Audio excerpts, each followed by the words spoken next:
Oi, eu sou o Fausto Sagalauskas Dias. Estou aqui para falar com vocês sobre um assunto que pode ser do interesse de vários, né, daqueles que procuraram, né, em termos como magia e ocultismo, né. Nós vamos falar um pouquinho sobre isso nesse webinar rapidinho, né, e expor um pouquinho do que é um ponto de vista possível no século XXI, do que é a prática mágica, do que ela significa, do que ela representa e do que ela pode potencialmente ser de fato, né? Excluindo crenças supersticiosas e coisas desse tipo, né? Se a gente parar para pensar, né, na origem mesmo, a magia basicamente surgiu, até onde se sabe, na pré-história, né? Provavelmente no período paleolítico, né? Através da feitiçaria tribal, que hoje em dia os antropólogos costumam chamar de xamanismo, né? Era comum na prática xamânica, como é até hoje, onde os povos que a praticam, né, a entrada em transe, né, que é um modo de alteração de consciência em que a pessoa se vê mergulhar no mundo espiritual, né, para interagir com as entidades que lá habitam, por assim dizer, né, e conseguir seus favores em prol da tribo, em prol de si próprio, né, para conviver em harmonia, né, para realizar também curas, espirituais e mágicas. Enfim, havia uma série de recursos do xamã, mas um dos fatores básicos e principais da prática xamânica sempre foi a entrada em transe, né?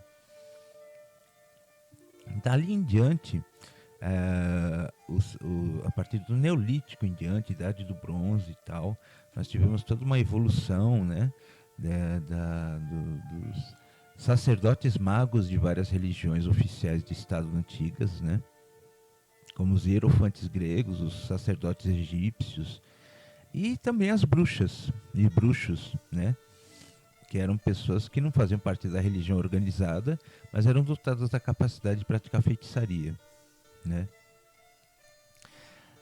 Existem vários exemplos em várias mitologias, na literatura grega mesmo, nós temos o exemplo de Circe, por exemplo, né, entre outros, né, em várias mitologias em que temos deusas da bruxaria, deusas da feitiçaria, né, e por aí vai, né. Esse modo de agir sobre o mundo, que é baseado principalmente em alterações de consciência, em alterações de percepção de realidade, né, e de um aumento do repertório de atuação no mundo através disso, né, sempre foi, de certa maneira, eivado por um pouco de conhecimento supersticioso, né. Naquela época não existia uma ciência, não existia ciência organizada que pudesse dar conta de explicações razoáveis do porquê acontecia, né? E daí em diante, a partir do iluminismo europeu, né, do racionalismo, do materialismo do iluminismo europeu, a magia, de certa maneira, caiu em desgraça diante do meio acadêmico, né? Porque não tinha uma explicação razoável de por que era feita, como acontecia. E isso para um iluminista era o fim da picada, porque o iluminismo inclusive queria separar ciência de religião o máximo possível, né?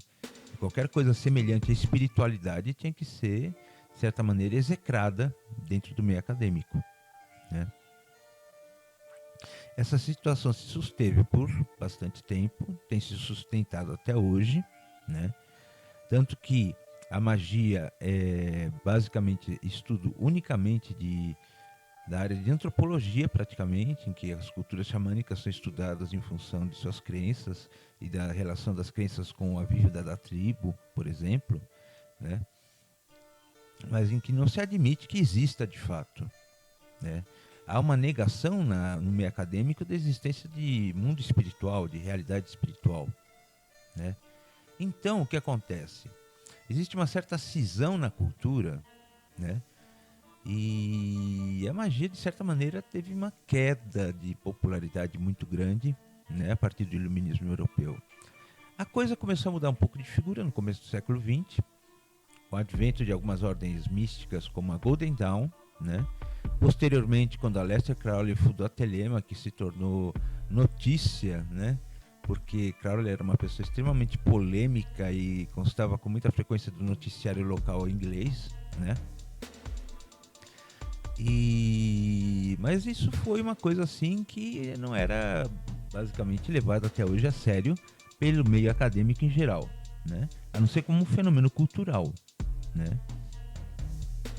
O que acontece é que a partir dos anos 60 há um aumento da popularidade da prática mágica e do ocultismo, em parte com o movimento hippie, né, que buscava formas de pensamento alternativas, né, ao senso comum da sociedade, e em parte também pelo advento da parapsicologia séria, através do J.B. Heine, que foi um cientista que estabeleceu métodos estatísticos rigorosos para se poder estudar fenômenos paranormais, né, que sugerem a existência de algo mais na capacidade da mente humana, que sugerem algo mais em relação à natureza da realidade, né, do que aquilo que manda o senso comum que foi estabelecido a partir do iluminismo europeu, né.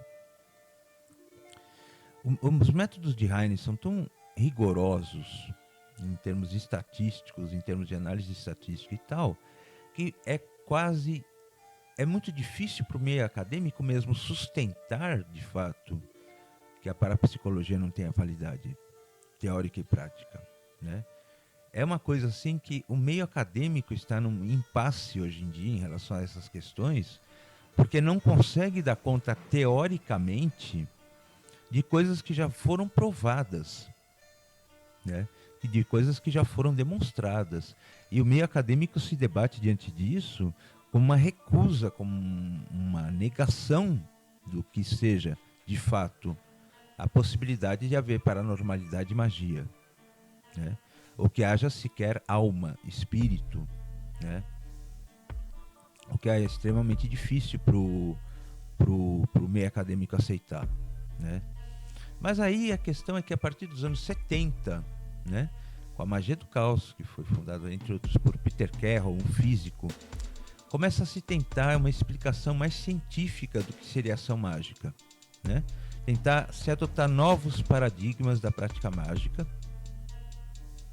de tal maneira que possa se enquadrar o conhecimento ancestral mágico e as suas práticas, bem sucedidas até então, em modelos de mundo que sejam aceitáveis para o pensamento do século XXI, do século XX, século XXI, né? Por assim dizer, pensamento pós-moderno, né? Científico, né? Racional, né?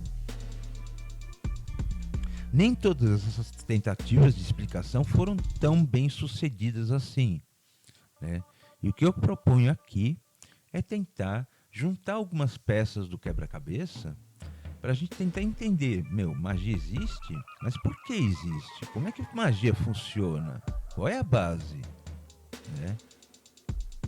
Que existem muitas coisas que para uma pessoa com capacitação científica podem soar absurdas. Muitas alegações que poderiam soar bastante absurdas para uma pessoa de uma cultura pós-moderna, né? Mas que, se nós pensarmos em termos de novos paradigmas científicos, inclusive, tem onde achar pontos de base para uma explicação racional, né? Uma coisa que eu apontaria primeiro, né, é a teoria da informação quântica, né? O ouvinte deve estar sabendo, o espectador deve estar sabendo, que de alguns anos para cá, o desenvolvimento da computação quântica está levando a uma ramificação da física quântica, que é a teoria da informação quântica, que é diferente da teoria da informação clássica, né?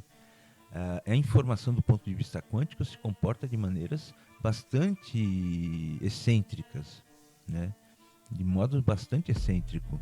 E, por exemplo, coisas como o entrelaçamento quântico, quando duas partículas estão de certa maneira ligadas de uma certa forma além do tempo e espaço, né, normais, e o que acontece com uma instantaneamente acontece com a outra, né, o que permite uma leitura de dados praticamente instantânea, independente de distância, independente da velocidade da luz, inclusive, o que era uma coisa que deixava Einstein muito com o pé atrás em relação a isso, tipo, pombas, mas isso é uma ação fantasmagórica à distância, não é possível que exista uma coisa dessas, né? Mas ficou provado que existe, e isso se tornou uma das bases da tecnologia da computação quântica, né? E, entre outras coisas, o teletransporte de informação quântico, que é uma coisa que está se tornando assim, uma brincadeira de laboratório de ver quantos quilômetros a mais a gente consegue teletransportar um qubit, que é o bit quântico, né?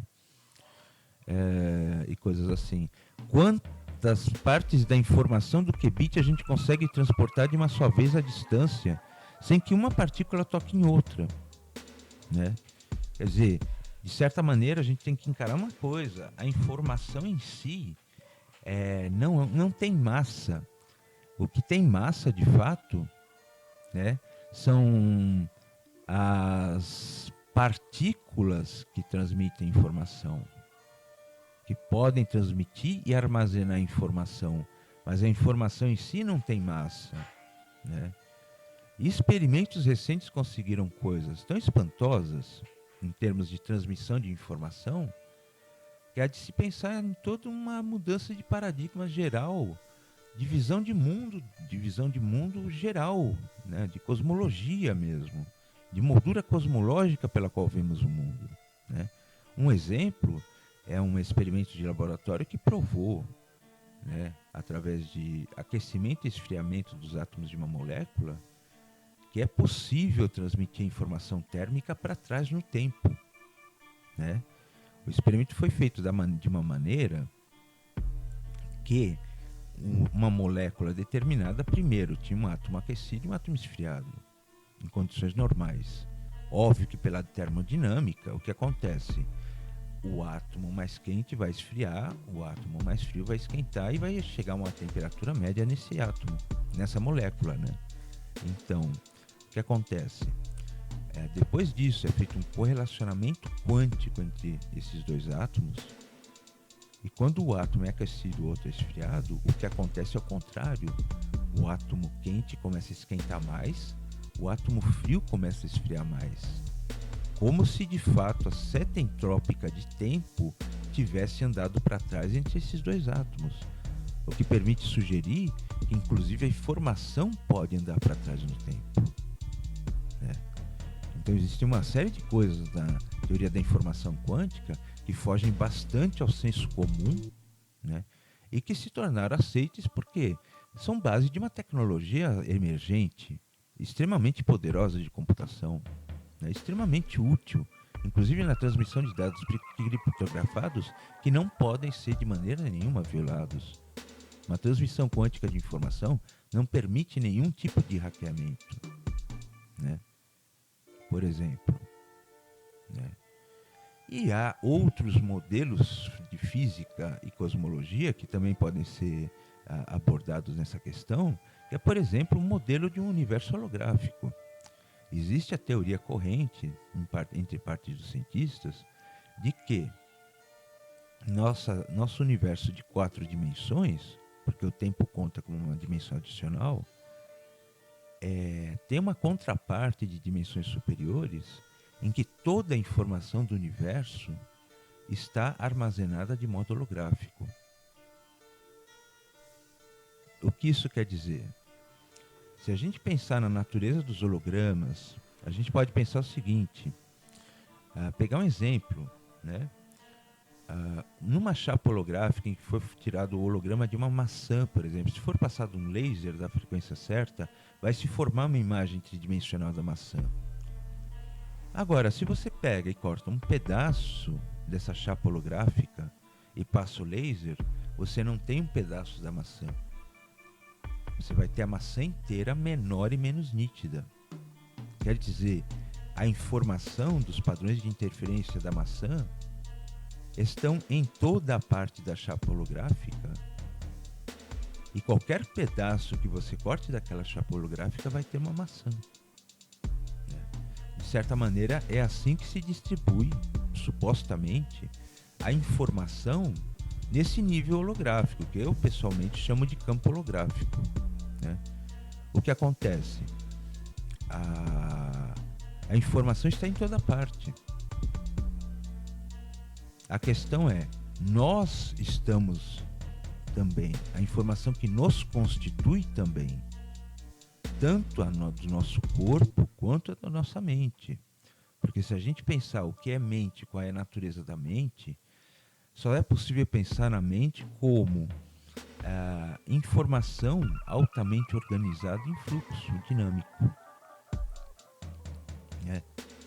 Essa informação viva, dinâmica e biológica e psicológica existe também no universo holográfico, né? Então, em certa medida, como o todo está em toda parte, né, do ponto de vista holográfico, não há uma distinção muito nítida nesse nível entre o objetivo e o subjetivo, né? De certa maneira, nesse nível em que talvez seja possível programar nossa realidade concreta através de campos de probabilidade, né? Não há uma distinção nítida entre mente e corpo, entre fora e dentro, né? Porque toda a informação está em toda parte, né? Daí que estados alterados de consciência, que são tradicionalmente usados em magia, seriam uma maneira possível de acessar esses níveis de existência, o nível da informação quântica e o nível holográfico, para que tenhamos acesso a uma reprogramação dos campos de probabilidade, a um decaimento, né, dos campos de probabilidade de eventos e mesmo de mudanças psíquicas interiores que podem ser desejáveis da nossa parte, né? Muitas vezes a magia se trata da gente ser capaz, de fato, de poder mudar a si próprio, de maneira a se ficar mais fácil alcançar aquilo que se deseja, né? É uma coisa, mas é uma coisa também que, junto a isso, começa a acontecer, desencadear toda uma série de coincidências encaminhando na direção daquilo que é desejado, né?